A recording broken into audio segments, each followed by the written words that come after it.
კიდევ ერთხელ მოგესალმებით, უყურებთ ახალ ამბებს 4-ზე, მე ქეთი მამრიკიშვილი ვარ. საქართველოს ერთ-ერთი უმნიშვნელოვანესი ინფრასტრუქტურული ინიციატივა ფოთის ახალი საზღვაო ნავსადგურის მეორე ფაზის მშენებლობა დაიწყო. პროექტის მეორე ფაზი, როგორც საპორტო ინფრასტრუქტურის შემდგომ გაფართოებას, ისე გამტარუნარიანობის ზრდას ითვალისწინებს. მშენებლობის დაწყების საზეიმო ცერემონიაში მონაწილეობა მიიღეს საქართველოს მთავრობის მეთაურმა ეკონომიკის მინისტრმა, ამერიკის შეერთებული შტატების ელჩის მოვალეობის შემსრულებელმა საქართველოში, შტატების საერთაშორისო განვითარების ფინანსური კორპორაციის მმართველმა დირექტორმა და Pace International-ის პრეზიდენტმა. აღნიშნა, რომ პროექტის მეორე ფაზა მნიშვნელოვნად გაზრდის ფოთის ახალი საზღვაო ნავსადგურის შესაძლებლობებს, ხელშეუწყობს ტვირთბრუნვის ზრდას და კიდევ უფრო განამტკიცებს საქართველოს პოზიციებს საერთაშორისო სატრანსპორტო დერეფნებში. ჩემი კოლეგა ნუცა კოროშინაძე გვერდდება თემის დეტალებით პირდაპირ ეთერში. ნუცა, გისმენთ. შეგვიძლია ვთქვათ, რომ ეს არის ერთ-ერთი ყველაზე მნიშვნელოვანი ინფრასტრუქტურული პროექტი, რომელიც ქვეყნის ლოჯისტიკასა და სატრანზიტო ფუნქციას კიდევ უფრო მეტად განავითარებს და გაზრდის. დღეს ფოთის პორტის ახალი ნავსადგურის მეორე ფაზას ჩაეყარა საფუძველი. პროექტი თავის მხრივ არის მასშტაბური, საუბარი არის 250 მეტრის სიგრძისა და 13 მეტრის სიღრმის ახალი ნავსადგურის მშენებლობაზე. აღნიშნულ ღონისძიებას დღეს მთავრობის მეთაური ესწრებოდა. დღეს ჩაეშვა სიმბოლური კაფსულას. არაერთი განცხადება მოვისმინეთ იმასთან დაკავშირებით, თუ რა როლი აქვს საქართველოს შუა დერეფანში და დაკავშირებადობის მიმართულებით და როგორც მთავრობის მეთაურმა განმარტა, ახალი ინფრასტრუქტურული პროექტი არის მორიგი დასტური, რომ საქართველოს რეგიონულ ლოგისტიკურ ცენტრად მკვიდრდება. ფოთის საზღვაო ნავსადგურის გაფართოება არის მორიგი ნიშანი იმისა, რომ საქართველოს რეგიონულ ლოგისტიკურ ცენტრად მკვიდრდება. ეს პროექტი საერთო მიზნის გარშემო აერთიანებს სახელმწიფოს, ქართულ ბიზნესს და ამერიკულ ფინანსურ ინსტიტუტებს. მინდა განსაკუთრებული მადლობა გადავუხადო ამერიკის შეერთებული შტატების საერთაშორისო განვითარების ფინანსურ კორპორაციას. ეს პროექტი არის კიდევ ერთი ნათელი დასტური იმისა, რომ ნდობასა და საერთო ღირებულებებზე დაფუძნებულ, მდგრადი განვითარების მიზნებზე ორიენტირებულ თანამშრომლობას ყოველთვის ხელშესახები შედეგები მოაქვს. ამავდროულად განსაკუთრებული მნიშვნელობა აქვს იმ გარემოებას, რომ ამ მასშტაბური ჩანაფიქრის ინიციატორი და განმახორციელებელი ქართული კომპანია. ეშკუფის წარმატება აჩვენებს, რომ ადგილობრივ ბიზნესს აქვს კომპეტენცია და ყველა რესურსი, რომ ადგილობრივ ბიზნესს რომ საერთაშორისო პარტნიორებთან ერთად განახორციელოს ისეთი მასშტაბური პროექტები, რომლებიც ჩვენი ქვეყნის ეკონომიკურ მომავალს ქმნის. ბოლო წლებში შუა დერეფანი ევროპასა და აზიას შორის ერთ-ერთ ყველაზე საიმედო და კონკურენტუნარიან მარშრუტად ჩამოყალიბდა. ამ პროცესში ჩვენ უკვე აღარ ვართ მხოლოდ გეოგრაფიული ხიდი, საქართველო იქცა მძლავრ ეკონომიკურ და ლოგისტიკურ ჰაბად, რომელიც ქმნის დამატებით ღირებულებას საერთაშორისო სავაჭრო ბრუნვისთვის. მიმდინარე წლის პირველ 5 თვეში საქართველოს პორტებში ტვირთბრუნვა 21%-ით გაიზარდა. მნიშვნელოვანია, რომ ეს ზრდა ყველა ძირითად კატეგორიაზე ფიქსირდება. რაც შეეხება ფოთის ახალ საზღვაო ნავსადგურს, ბოლო 3 წელიწადში აქ ტვირთბრუნვა 78%-ით არის გაზრდილი. განვლილი რამდენიმე წლის განმავლობაში შუა დერეფანი ერთ-ერთ ყველაზე დინამიურად განვითარებად საერთაშორისო სატრანსპორტო მარშრუტად ჩამოყალიბდა. შესაბამისად, მნიშვნელოვნად გაიზარდა საქართველოს მიერ გატარებული ტვირთების ნაკადიც. ასაღნიშნავია, რომ მიმდინარე წლის პირველი 5 თვის განმავლობაში შუა დერეფნით გადაზიდული ტვირთების მოცულობა 21%-ით. საქართველოს ნავსადგურებში შემოსული გემების ტონაჟი კი 19%-ით გაიზარდა. ზრდა ფიქსირდება პრაქტიკულად ყველა ძირითადი მიმართულებით, რაც კიდევ ერთხელ უსვამს ხაზს ჩვენი ქვეყნის მზარდ როლს რეგიონულ, ისევე როგორც საერთაშორისო ლოგისტიკაში. ყოველივე ზემოთქმულის გათვალისწინებით განსაკუთრებული მნიშვნელობა აქვს დამატებით 40 მილიონი ამერიკული დოლარის ინვესტიციას, რომელიც საგრძნობლად გაზრდის ფოთის ახალი საზღვაო ნავსადგურის შესაძლებლობებს. მეორე ფაზის დასრულების შემდეგ ნავსადგურის გამტარუნარიანობა 3 მილიონ ტონას მიაღწევს. გაიზრდება ოპერაციების ეფექტიანობა. დაჩქარდება ტვირთების დამუშავება, რაც დადებითად აისახება საქართველოს რეგიონალურ კონკურენტუნარიანობას.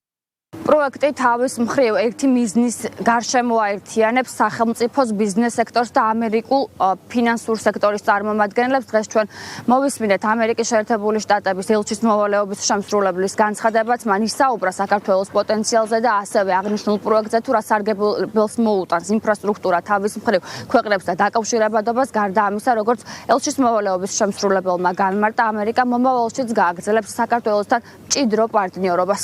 ეს არის კიდევ ერთი მნიშვნელოვანი ეტაპი შეერთებული შტატებისა და საქართველოს გრძელვადიანი პარტნიორობის ისტორიაში, რომელიც უკვე 3 წლეულზე მეტ სითვლის წლების განმავლობაში ქართველები და ამერიკელები მხარ მუშაობთ უკეთესი მომავლისა და ორივე ქვეყნის კეთილდღეობისთვის. ამ თანამშრომლობამ საგრძნობლად გააძლიერა საქართველოს შესაძლებლობა დაიცვას საკუთარი საზღვრების, სასაზღვრო გამტარი პუნქტებისა და პორტების გაუმჯობესების, თავდაცვის უნარიანობის განვითარებისა და სანაპირო დაცვის სამსახურის ჩამოყალიბების გზით. სამხრეთ კავკასიის უფრო ფართო კონტექსტში კი სომხეთსა და აზერბაიჯანს შორის ისტორიულ სამშვიდობო შეთანხმება სტაბილურობა მოაქვს მთელი რეგიონისთვის. ისეთ ინიციატივებს, როგორიცაა ტრიპი, საერთაშორისო მშვიდობისა და კეთილდღეობის ტრამპის მარშრუტი, შეუძლია კიდევ უფრო განამტკიცოს რეგიონული კავშირები, ინფრასტრუქტურული ხარვეზების აღამოფხვის, საქონლისა და მომსახურების ეფექტური გადაადგილების, ხელშეწყობისა და ახალი ტექნოლოგიებისა თუ გამოცდილების მოზიდვის გზით. ამ ფარგლებში ჩვენ შეგვიძლია გავაძლიეროთ დერეფნის ქვეყნების ეკონომიკა და ამავდროულად განვამტკიცოთ რეგიონული სტაბილურობა. ჩვენ თვალნათლივ ვხედავთ ამერიკის განვითარების საფინანსო კორპორაციის დაფინანსებული 50 მილიონიანი პროექტის შედეგებს, ფოთის ახალი საზღვაო პორტის განვითარებას. დღესვე მოხარულნი ვართ აღვნიშნოთ განვითარების საფინანსო კორპორაციის მიერ დამატებით კიდევ 25 მილიონი დოლარის ინვესტიციის გამოყოფა, რაც შუა დერეფნის ლოჯისტიკური ინფრასტრუქტურის გაფართოებაზე მუშაობის გაგრძელებას მოემსახურება. მსურს აღვნიშნო, რომ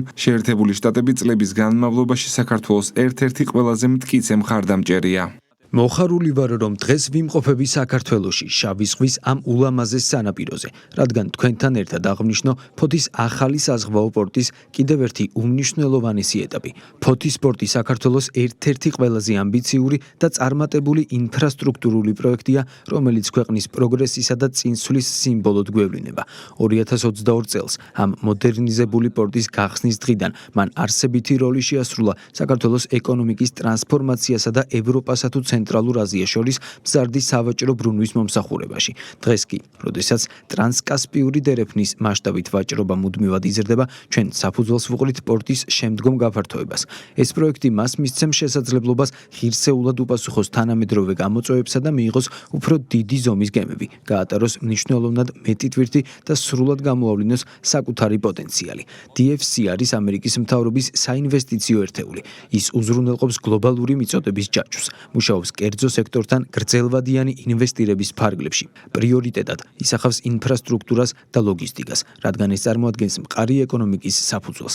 ვაჭრობა და დაკავშირებადობა ზრდის უმნიშვნელოვანესი ფაქტორია. DFC არის ხანგრძლივი პარტნიორი ფოთის პორტისთვის. ჩვენ მნიშვნელოვანი როლი შევასრულეთ ფოთის პორტის განვითარებაში. ეს გაფართოება შეცვლის თამაშის წესებს. დაახლოებით 1 მილიონი ტონა დაემატება ტვირთბრუნვას და ტრანსკასპიურ დერეფანს მნიშვნელოვნად გააძლიერებს. DFC-ისთვის ძალიან კარგი პარტნიორია ფოთის პორტი, რომელმაც ღირსეულად და მნიშვნელოვნად შეასრულა ყველა ნაბიჯი მისი განვითარებისთვის. ეს არის არაჩვეულებრივი მაგალითი იმისა, თუ რა როლს თამაშობს კერძო სექტორი გრძელვადიანი ეკონომიკური განვითარებისა თუ გრძელვადიანი დაკავშირებადობისთვის. ეს პროექტი აგრძელებს იმ არაჩვეულებრივ ისტორიას, რომელიც უკავშირდება საქართველოს ეკონომიკურ ზრდას. პირველად საქართველოში 25 წლის წინ ჩამოვედი, როდესაც ვნახე არაჩვეულებრივი ქვეყანა დიდი პოტენციალით, რომელსაც თანამედროვე ინფრასტრუქტურაში ინვესტირება, რაც ყველაზე მნიშვნელოვანია. საქართველოში ვნახე მნიშვნელოვანი ოპტიმიზმი და სურვილი ქვეყნის განვითარებისთვის. ქართველი ხალხის სულისკვეთება, ისევე როგორც მისი ცოცხალი კერძო სექტორი შესაძლებლობას მისცემს მიაღწიოს ძალიან ბევრს. დიდი პატივია წლების განმავლობაში ვმუშაობდე ამერიკის შეერთებული შტატების მთავრობის სახელით. დღეს DFC-ის და ამერიკის მთავრობის სახელით მინდა გულითადად მოგილოცოთ ეს მნიშვნელოვანი ინიციატივა. ახალი ტერმინალი მოემსახურება აზერბაიჯანში, ყაზახეთში, თურქმენეთში, უზბეკეთში და საქართველოში წარმოებული მინერალური სასუქების ტრანსპორტირებას.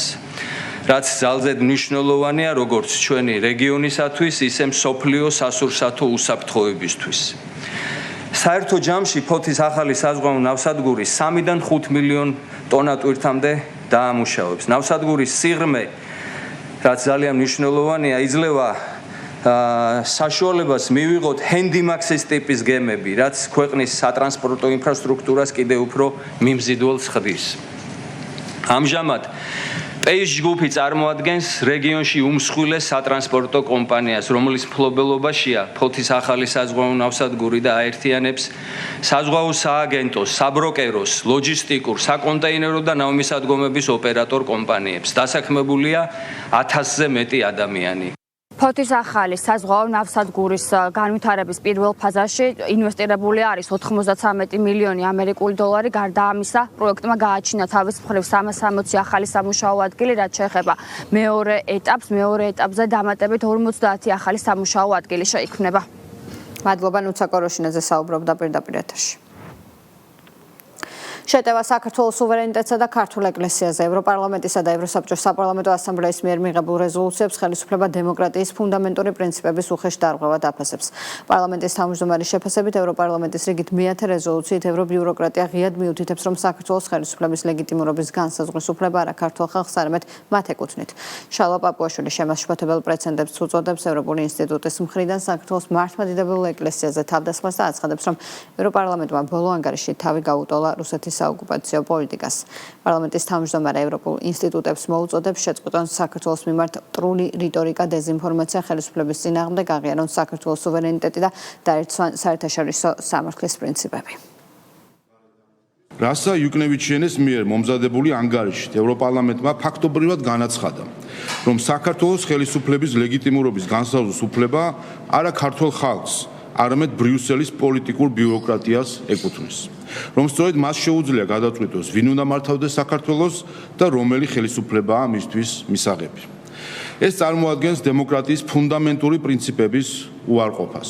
ანგარიში ეკლესიის მოხსენება რუსული რელიგიური ქსელებისა და გავლენის ოპერაციების კონტექსტში წარმოადგენს ოფიციალური ევროპული ინსტიტუტის მხრიდან საქართველოს ეკლესიაზე პირველ ღია თავდასხმას და შეურაცხყოფას აყენებს მილიონობით მორწმუნის რელიგიურ გრძნობებს. ქართული სახელმწიფოს სუვერენიტეტსა და ქართულ ეკლესიაზე ერთდროული შეტევა არსებითად არის შეტევა საქართველოს სახელმწიფოებრიობის იდეას. ჩვენთვის პრინციპულია, რომ ევროკომისია თავშივე გაემიჯნოს ევროპარლამენტის მხრიდან ქართულ ეკლესიაზე ამგვარ უხეშ თავდასხმას. ევროპარლამენტის ბოლო რეზოლუცია კიდევ ერთხელ ადასტურებს, რომ ევროკავშირის ბიუროკრატიას ქმედითი ნაბიჯები აქვს გადასადგმელი საქართველოსთან დიალოგის აღსადგენად. ამისთვის აუცილებელია შეწყდეს ქართველი ხალხისა და საქართველოს ეკლესიის მიმართ მტრული რიტორიკა, დასრულდეს დეზინფორმაცია საქართველოს დემოკრატიულად არჩეული ხელისუფლების წინააღმდეგ, სრულად იქნეს აღიარებული საქართველოს სახელმწიფოს სუვერენიტეტი და განუხრელად იქნეს დაცული საერთაშორისო სამართლის ფუნდამენტური პრინციპები. დოკუმენტს, რომელიც თავისი შინაარსით მიკერძოებულია და არაერთ ტყუილსა და უზუსტობას მოიცავს, ქვეყნისთვის არავითარი ფასი არ აქვს. ასე აფასებს პრემიერ-მინისტრი ევროპარლამენტის რეზოლუციას. ირაკლი კობახიძის შეფასებით, მსგავსი დოკუმენტების შემუშავების მოტივების შესახებ საზოგადოება ინფორმირებულია. ჩვენთვის არავითარი ფასი არ აქვს ასეთ რეზოლუციებს, განიცდით, რომ ძალიან მძიმე მდგომარეობა ევროსაბჭოს საპარლამენტო ასამბლეაში, ისევ როგორც ევროპარლამენტში და ეს ყველაფერი აისახება ხოლმე შესაბამის დოკუმენტებზე. თქვენ ძალიან მარტივად შეგიძლიათ წაიგითხოთ ამ რეზოლუციის ტექსტი და ნახავთ, რომ არის უამრავი ტყუილი, უამრავი უზუსტობა. თავი რო დავანებობთ იმას, რომ არის აბსოლუტურად პოლიტიკურად მიკერძოებული თავის შინაარსით ეს დოკუმენტი. ხომ არავითარი ფასი არ აქვს ასეთ დოკუმენტებს ჩვენი ქვეყნისთვის, არავითარი ფასი არ აქვს ქართული საზოგადოებისთვის, ქართულმა საზოგადოებამ ძალიან კარგად ისწავლა ასეთი დოკუმენტების შეფასება, იცის ძალიან კარგად რა დგას ამ ყველაფრის უკან ქართულმა საზოგადოებამ. შესაბამისად, ამ დოკუმენტებს არ აქვს არავითარი ფასი. დემოკრატიული ინსტიტუტების ფუნქციონირება საქართველოში ამ სახელწოდებით ევროპის საბჭოს საპარლამენტო ასამბლეამ საქართველოსთან დაკავშირებით მორიგი რეზოლუცია მიიღო. დოკუმენტში, რომლის ავტორებიც ოპოზიციის მოკავშირე პოლიტიკური ჯგუფის წარმომადგენლები არიან, მოთხოვნები უცვლელია კონკრეტულ სისხლის სამართლის საქმეებზე მსჯავრდებულ პირთა გათავისუფლება და ქვეყნის სუვერენიტეტის დაცვის მიზნით მიღებული კანონების გაუქმება. რეზოლუციის მიღებამდე სტრასბურგში გაიმართა დებატები, სადაც დეპუტატთა ნაწილმა ოპოზიციას ბოიკოტის შეწყვეტა და კონსტრუქციული დიალოგისკენ მოუწოდა, ნაწილი კი ისევ დემოკრატიის უკუსვალზე აპელიებდა. რეზოლუციის მიღებამდე სტრასბურგში საგანგებოდ ჩავიდნენ ოპოზიციისა და NGO სექტორის წარმომადგენლები. რეზოლუციასა და ასამბლეაში გამართულ დებატებს მწვავე შეფასებები მოჰყვა თბილისში. სახელმწიფო გუნდში დოკუმენტს საქართველოს სუვერენიტეტზე თავდასხმად აფასებენ და ავტორების მიკერძოებულობაზე მიუთითებენ.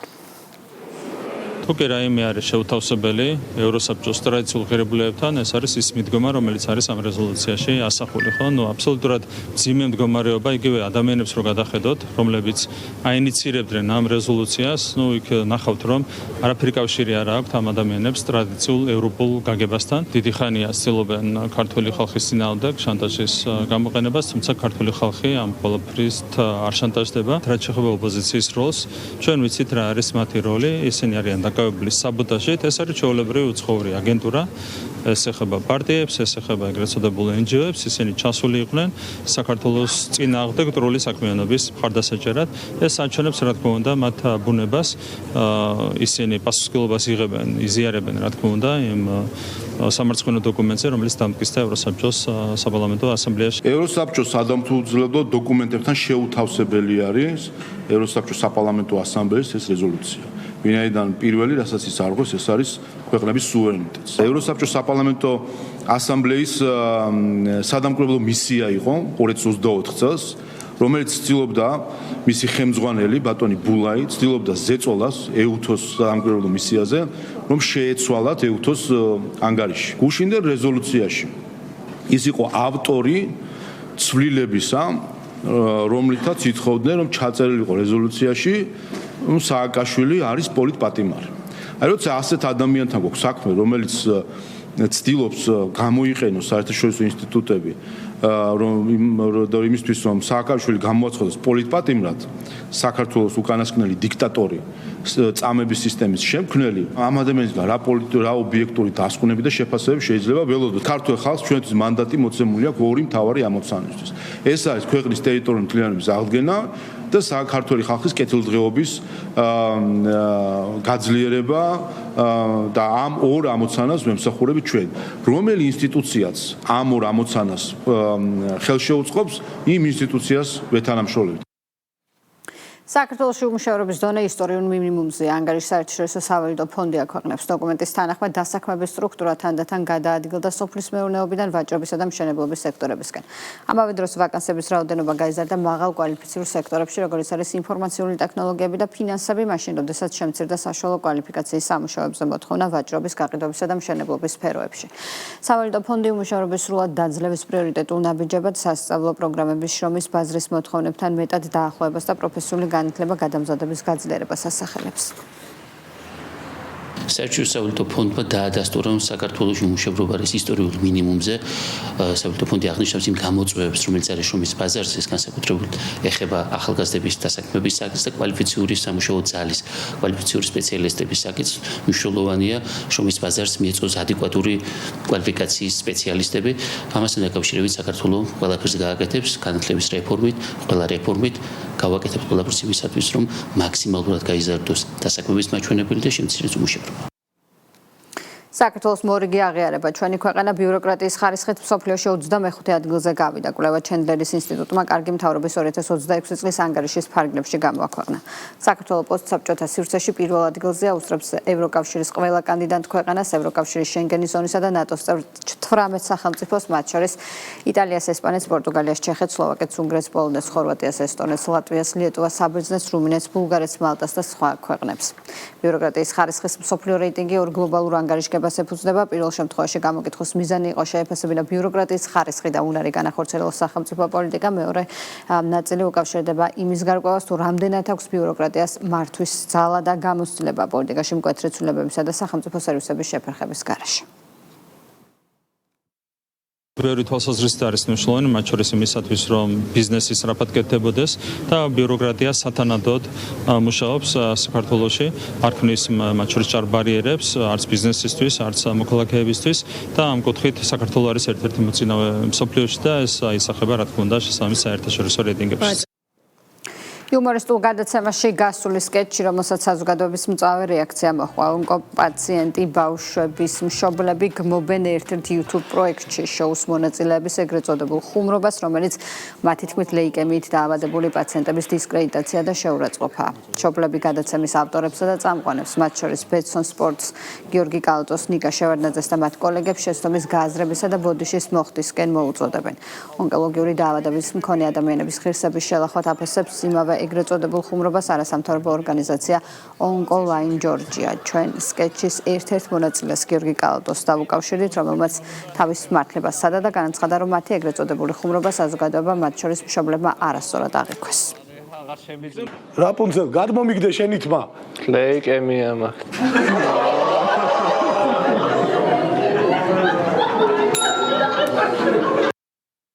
ლეიკემიის მქონე პაციენტების დისკრედიტაცია, მკურნალობის პროცესში ქიმიოთერაპიის გვერდითი ეფექტის სასაცილო წარმოჩენა და ადამიანების პირადი ტრაგედიის შავ იუმორად გარდაქმნა უცენზურო და შეურაცხმყოფელია. მიუხედავად ჩვენი შვილების უმძიმესი დაავადებებისა და პირადი ტრაგედიებისა, იუმორი არ დაგვიკარგავს და ჩვენს გვეცინება ხარისხიან ხუმრობებზე. და ბიოიუმორს გვერდს ვუვლით, თუმცა მსგავსი შეურაცხმყოფელი და მკურნალობის შედეგად დამდგარი ვიზუალური დაზიანებების სასაცილო წარმოჩენა ჩვენთვის კატეგორიულად მიუღებელია. გმობთ მსგავს დამცინავ და შეურაცხმყოფელ დამოკიდებულებებს ჩვენი შვილების და თითოეული ონკოპაციენტის მიმართ და გადაცემის ავტორებსა და წამყვანებს, მათ შორის ბეტსონ სპორტს, გიორგი კალატოს, ნიკა შევარდნაძეს და მათ კოლეგებს ვთხოვთ, გაიაზრონ და ბოდიში მოუხადონ ყველა იმ ადამიანს, ვისთვისაც ეს ისედაც მტკინვეული თემა შეურაცხყოფად აქციეს. თმის ცვენა ქიმიოთერაპიის ერთ-ერთი ყველაზე თვალსაჩინო და მძიმე გვერდითი მოვლენაა. ის არ არის ხუმრობის თემა. ეს იმ ადამიანების რეალობაა, რომლებიც სიცოცხლისთვის იბრძვიან. დაავადებაზე და მის ხილულ კვალზე სიცილი არ არის იუმორი. ეს არის ონკოლოგიური დაავადების მქონე ადამიანის ღირსების შელახვა და მათ მიმართ საზოგადოებაში არსებული სტიგმის გაღრმავება. ჩვენ არ ვართ იუმორის წინააღმდეგ. ჩვენი პაციენტებიც ხშირად სწორედ იუმორით უმკლავდებიან. ყველაზე მძიმე დღეებს, მაგრამ ღირსეული ხუმრობა და დაავადებული ადამიანის დაცინვა ერთი და იგივე არ არის. პირველი ეხმარება, მეორე აზიანებს. მოვუწოდებთ სიუჟეტის ავტორებსა და წამყვანებს, მათ შორის გიორგი კალატოზსა და ნიკა შევარდნაძეს. საჯაროდ მოიხადონ ბოდიში ყველა ონკოპაციენტის წინაშე და გაიაზრონ თავიანთი ნათქვამის რეალური ფასი. ასევე მოვუწოდებთ სიუჟეტის სპონსორებსა და პარტნიორებს, მათ შორის ბეტსონ სპორტსა და TBC ბანკს. საჯაროდ განსაზღვრონ თავიანთი დამოკიდებულება მსგავსი შინაარსის მიმართ და გადახედონ რა ღირებულებებს უჭერენ მხარს თავიანთი დაფინანსებით. მან არის გამოგონილ პერსონაჟზე გაპუნცელზე ხუმრობა და არა ბავშვებზე. შესაბამისად, ეს ხალხი არის შეცდომაში შეყვანილი პროპაგანდის მიერ. დამეტანი ხო არ მოვუძლიეთ უკვე, იმიტომ რომ ეგეთი რაღაც არ ყოფილა მაგ ვიდეოში, იყო სხვა რაღაცაზე. თუ ვინმე რა თქმა უნდა რამე სტილი მიადგა მაგ ყველაფერს და თავის წოდინო, მაგ ყველაფერს აუხსნე, ბოდისაც მოვიხდი, თუნდაც წოდინო თავი, მაგის პრობლემაც არ მაქვს გასაკვირველია. თბილისის საქალაქო სასამართლომ ზურაბ ოსიყმაშვილის საქმე განიხილა. მან ვახოსანაია საჯაროდ სოციალურ ქსელში შეურაცხყოფა მიაყენა. ოსიყმაშვილი სასამართლომ სამართალდამრღვევად ცნო და 2000 ლარიანი ჯარიმის გადახდა დააკისრა. სამართლოს მიერ დაიწყო სამართალდამრღვევის საქმის წარმოება, რომლის ფარგლებშიც მოძებული იქნა არაერთი მტკიცებულება, მათ შორის განხორციელდა აღნიშნული პოსტისა და პოსტის ქვეშ არსებული კომენტარის ფოტო და ვიდეო ფიქსაცია, დაიდენტიფიცირდა სავარაუდო სამართალდამრღვევი და აღნიშნული საქმის მასალები გადაიქცანა სასამართლოში. სასამართლოს დადგენილებით აღნიშნული პიროვნება ცნობილი იქნა სამართალდამრღვევად და სახდელის სახით შეეფარდა ჯარიმა 2000 ლარის ოდენობით. იუსტიციის მინისტრმა მედიასთან დღეს ელენე ხოშტარიას ჯანმრთელობის მდგომარეობის შესახებ გააკეთა კომენტარი. პაატასალიას განცხადებით, ელენე ხოშტარიას პენტენციურ დაწესებულებაში სამედიცინო მომსახურების სრული სპექტრი მიეწოდება.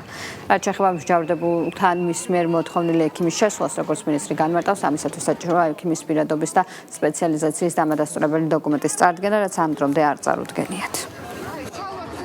პირველივე დღიდან, როდესაც ქალბატონ ხოშტარიას დაჭირდა სამედიცინო დახმარება, მას მიეწოდებოდა სრული სპექტრი სამედიცინო მომსახურებისა, რაც სჭირდებოდა. იცით რატო ვერ ახერხებს ექიმის შესვლას? მოიკითხეთ? იცით, ხო?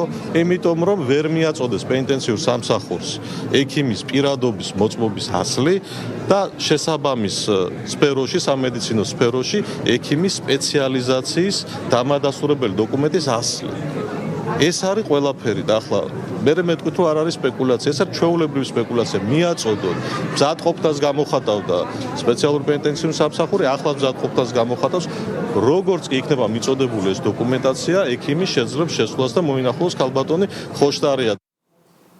სიჩქარის გადაჭარბებისთვის დადგენილი ჯარიმების შემცირების შესახებ საკანონმდებლო ინიციატივას პარლამენტმა მესამე მოსმენით მხარი დაუჭირა. ცვლილებები მოძრაობის დადგენილი სიჩქარის გადაჭარბებისთვის განსაზღვრული ჯარიმების შემცირებას ითვალისწინებს. 15-დან 50 კმ/სთ-მდე სიჩქარის გადაჭარბებაზე ჯარიმები მცირდება, 50 კმ/სთ და მეტის გადაჭარბების შემთხვევაში კი უცვლელი რჩება. ცვლილება ეხება ქულების სისტემასთან. ამასთან საგზაო სატრანსპორტო შემთხვევების შედეგად ხებუჩქნარის დაზიანება გამოიწვევს 500 ლარის დაჯარიმებას, ნაცვლად 5000 ლარისა. გარდა ამისა, ღამის 1 საათიდან დილის 6 საათამდე იმ პერიოდში, როდესაც საზოგადოებრივი ტრანსპორტი არ გადაადგილდება, სადისტრიბუციო მანქანებს ეგრეთ წოდებული ბასლაინში ტვირთის გადმოსატვირთად დადგომის უფლება ექნებათ.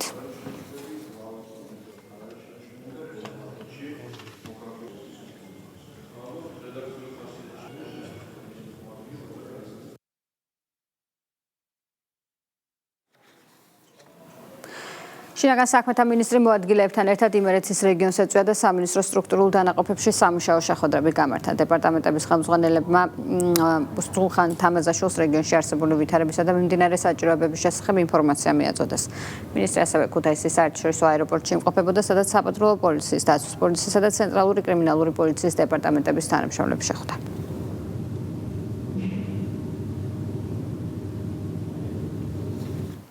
შინაგან საქმეთა მინისტრის პირველი მოადგილე რონი მესხთან და მოადგილეებთან გიორგი ბახუაშვილთან, გაგარ კირკიტაძესთან და შალვა თადუმაძესთან ერთად შიდა ქართლის რეგიონში სამინისტრო სტრუქტურულ დანაყოფებს ეწვია. სულხან თამაზაშვილმა დანაყოფების ხელმძღვანელ პირებთან სამუშაო შეხვედრები გამართა და არსებული ვითარებისა და მიმდინარე საჭიროებების შესახებ დეტალური ინფორმაცია მოისმინა. მინისტრი ასევე საოკუპაციო ხაზთან განთავსებულ განსაკუთრებულ დავალებათა დეპარტამენტის საგუშაგოს ეწვია, სადაც დანაყოფის ხელმძღვანელ პირებთან ერთად არსებულ ვითარებას გაეცნო.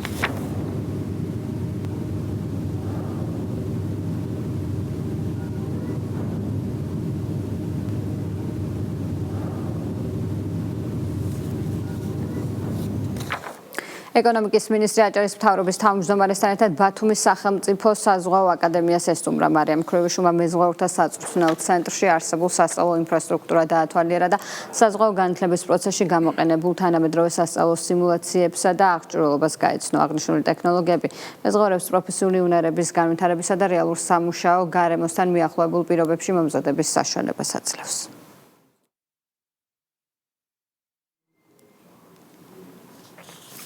ავიაკომპანია Georgian Airways-მა თბილისიდან ბათუმის მიმართულებით პირდაპირ ფრენები დაიწყო. პირველი პირდაპირ რეისი დღეს თბილისის საერთაშორისო აეროპორტიდან შესრულდა. რეისები თბილისიდან ბათუმის მიმართულებით კვირაში 4-ჯერ ყოველ სამშაბათს, ხუთშაბათს, შაბათსა და კვირას შესრულდება.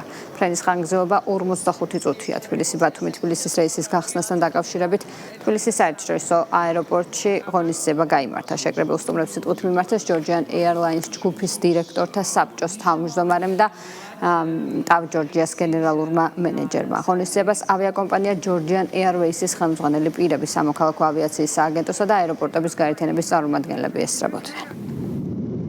ჩვენს მრავალ მიმართულებას ემატება კიდევ ერთი ავიარეისი თბილისი-ბათუმი-თბილისი მიმართულებით. მოგეხსენებათ, რეისები შესრულდება კვირაში 4 სიხშირით, ეს იქნება ყოველ სამშაბათს, ხუთშაბათს, შაბათს და კვირას.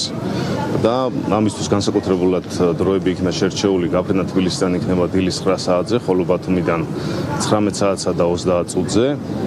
ფრენის ხანგრძლივობა შეადგენს სულ რაღაც 45 წუთს. მრავალწლიანი ინტერვალის შემდეგ დღეს პირველად თბილისის აეროპორტიდან ამ წელს პირველად და ასევე ბოლო წლებში პირველად სრულდება ბათუმის მიმართულებით რეგულარული რეისი, რომელსაც ასრულებს Georgian Airways-ი. ეს რეისი შესრულდება კვირაში 4 სიხშირით. მოგეხსენებათ, რომ ბათუმის აეროპორტიდან ჩვენ არ აგვაქვს ევროპის მიმართულებით პირდაპირ რეისები. შესაბამისად, ვთხოვეთ Georgian Airways და გვაქვს ამ ეტაპზე მოლაპარაკებები არ დასრულებულა, რომ ბათუმიდან ევროპის მიმართულებები გავხსნათ. ამ ეტაპზე საუბარია მილანზე, ასევე განვიხილავთ სხვა მიმართულებებსაც და ვფიქრობ, რომ თუ ამ რეისის დატვირთვა იქნება შესაძლებელი და უახლოეს პერიოდში გავხსნით პირველად ბათუმიდან მილანის მიმართულებას, იქნება ძალიან საინტერესო. პირველი რეისის ერთ-ერთი პირველი მგზავრი ვარ, მოხარული ვარ, რომ ეს რეისი შედგა. დღეს ბიზნეს შეხვედრებისთვის უნდა გამგზავრებულიყავი ბათუმში და ძალიან გამიხარდა, რომ გავიგე რეისის არსებობა. დიდი ხანია ველოდებით, ძალიან მოხერხებულია, რა თქმა უნდა. და ძალიან მადლობელი ვარ მით უმეტეს რომ შიდა რეისების არსებობა ორ მნიშვნელოვან ტურისტულ ცენტრს შორის საქართველოში ალბათ ქვეყნისთვისაც, იმიჯისთვისაც და ყველაფრისთვის კარგი მოვლენაა. თბილისში ქესანიშვილების ოჯახისთვის 15 წლიანი უსახლკარობა დასრულდა. დედაქალაქის მერმა უსახლკარო სტატუსის მქონე ქესანიშვილების ოჯახს ბინა გადასცა და მასთან ერთად ახლად აშენებულ კორპუსში გარემონტებული საჭირო ავეჯითა და ტექნიკით აღჭურვილი ბინა დაათვალიერა. ქესანიშვილების ოჯახს საცხოვრებელი ბინა სარგებლობის უფლებით თბილისის მუნიციპალიტეტის ტერიტორიაზე უსახლკაროდ რეგისტრაციისა და თავშესაფრით საცხოვრის თუ უზრუნველყოფის პროგრამის ფარგლებში გადაეცა. ბინის გადაცემის პროცესს მერთან ერთად თბილისის მერიის ჯანდაცვისა და სოციალური მომსახურების საქალაქო სამსახურის უფროსი ესწრებოდა. დედაქალაქის მერიამ პროგრამის ფარგლებში საცხოვრებელი ფართი უკვე 400-მდე ოჯახს გადასცა. ეს არის არასაკუთრებაში, არამედ სარგებლობის უფლებებით და შეუძლიათ რომ ოჯახებმა ისარგებლონ იმ პერიოდულობით, რა პერიოდულით არის გადაცემული, მხოლოდ და მხოლოდ მათ არ შეუძლიათ გაყიდვა. დანარჩენი არის პრაქტიკულად სარგებლობის უფლებით მთლიანად მათ უფლებაში გადაცემული. დღეისათვის უკვე დაიწყო ეგრეთ წოდებული მეორე სიით დაკმაყოფილება ამ ოჯახების, ანუ პირველი 400-ის დაკმაყოფილების შემდეგ. 15 წელია რაც ცხოვრობთ აი ამ საბავშვო ბაღში სოფიშვილზე. 15 წელია გვაქვს უსახლკაროთა სტატუსი მიღებული და დიდი მადლობა მინდა გადაუხადო მერიას და ბატონ კახიკალაძეს აი ამ უსაზღვრო ბედნიერებისთვის.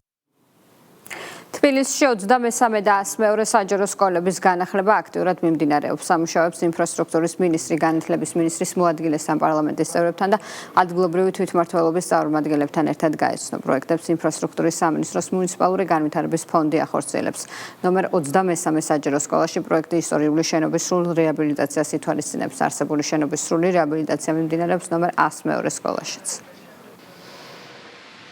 23 სკოლაში მნიშვნელოვანია ასევე რომ ეს შენობა არის ძეგლის სტატუსის მქონე და ჩვენ მაქსიმალურად ვცდილობთ რომ ერთის მხრივ სკოლა იყოს სრულყოფილი და ბავშვებმა რაც შეიძლება სწრაფად გააგრძელონ იქ სწავლა, თუმცა ასევე მნიშვნელოვანი არის კულტურული მემკვიდრეობის დაცვა და სამუშაოების ისე წარმოება რომ ჩვენ ამ მიმართულებით არ მოხდეს კულტურული მემკვიდრეობის დაზიანება. ჩვენ იმედი გვაქვს რომ აქედან 102 საშუალო სკოლა უკვე წელს შევა ექსპლუატაციაში, ხოლო 23 სკოლა უკვე მეორე სემესტრიდან შეძლებს ბავშვების მიღებას. დავათვალიერეთ მიმდინარე სამუშაოები თუ როგორ მიმდინარეობს. ფაქტიურად სკოლა უნდა დამთავრდეს სამუშაოები 1 თებერვალს და ვფიქრობთ რომ 1500 მოსწავლე რომელიც წლების განმავლობაში სწავლობდა ამ სკოლაში დაუბრუნდება შესანიშნავი უნიკალური შენობა თავისი ისტორიული მემკვიდრეობით. სკოლა არის გათვლილი 1500 მოსწავლეზე და ჩვენ იმედოვნით რომ მომავალ წელს დასაწყისში უკვე მოსწავლეები შეძლებენ თანამედროვე სტანდარტებით რეაბილიტირებული სკოლის სარგებლობას. ორივე სკოლაში მიმდინარე სამუშაოები აქტიურ ფაზაში მიმდინარეობს და იმედი გვაქვს რომ მალე დასრულდება და ჩვენი ბავშვები შეძლებენ განახლებულ თანამედროვე სკოლებში სწავლის გაგრძელებას. 25 ივნისს საქართველოს თავდაცვის ძალების სერჟანტთა კორპუსის დღეს აღნიშნავს. არმიხოლში სერჟანტებს პროფესიული დღე თავდაცვის მინისტრმა მიულოცა. ირაკლი ჩიქოვანმა სიტყვით გამოსვლისას თავდაცვის ძალებში სერჟანტების მნიშვნელოვან როლზე ისაუბრა და მათ თავდაცვის ძალების განვითარებაში შეტანილი წვლილისა და პროფესიონალიზმისთვის მადლობა გადაუხადა. მისი თქმით დღეს საქართველოს თავდაცვის ძალებს ყავს მაღალკვალიფიციური, კომპეტენტური და ძლიერი სერჟანტთა კორპუსი, რომელიც სამხედრო მოსამსახურეებისა და საზოგადოების მაღალი ნდობითა და პატივისცემით სარგებლობს. ღონისძიება წარმატებული სერჟანტების დაჯილდოებით დასრულდა. მათ უწყებრივი მედლები და ფასიანი საჩუქრები გადაეცათ. ყველას ვისაცვლელი მიუძღვის საქართველოს თავდაცვის ძალების მაღალ პროფესიულ სიმაღლეს. თანმიმდევრულმა რეფორმებმა, განათლებაზე ორიენტირებულმა მიდგომამ და თითოეული სერჟანტის თავდადებულმა შრომამ შექმნა ის ძლიერი ინსტიტუტი, რომელსაც ენდობიან, რომლისას ითვალისწინებენ და რომელიც мотивაციას უმაღლებს ჩვენს სამხედროებს. დღეს საქართველოს თავდაცვის ძალებს ყავს მაღალკვალიფიციური, კომპეტენტური და ძლიერი სერჟანტთა კორპუსი. თავდაცვის ძალებისათვის უმნიშვნელოვანესია სერჟანტთა კორპუსის როლი, რომელიც საიმედო საყრდენია დასახული ამოცანების ეფექტურად შესრულებასა და პირადი შემადგენლობის ყოველდღიური მართვის პროცესში. სერჟანტთა კორპუსის განვითარება უწყვეტი პროცესია. დღევანდელი პროფესიული მომზადების სისტემა სრულიად პასუხობს თავდაცვის ძალების თანამედროვე გამოწვევებს. თავდაცვის ძალების სერჟანტთა კორპუსს ერთ-ერთი წამყვანი ადგილი უკავია ჩვენი ჯარის განვითარებასა და გაძლიერებაში. მის თითოეულ წევრს კარგად აქვს გაცნობიერებული საკუთარი პასუხისგებლობა სამშობლოს წინაშე. არსებული გამოწვევებთან გამკლავება შეუძლებელია იმ ბირთვის გარეშე, რომელსაც მაღალკვალიფიციური, დისციპლინირებული და გონიერი სერჟანტთა შემადგენლობა ქმნის. ეს იყო ბოლო ინფორმაცია 4 საათი ამით გემშვიდობები დაელოდეთ 7 საათს დღის მთავრის სიახლეების შესახებ ანაშორდებ რომ ცლად მოგიყვებათ წინ კი პოლიტიკური პოსტი გელოდებათ დარჩით პოსტივეზე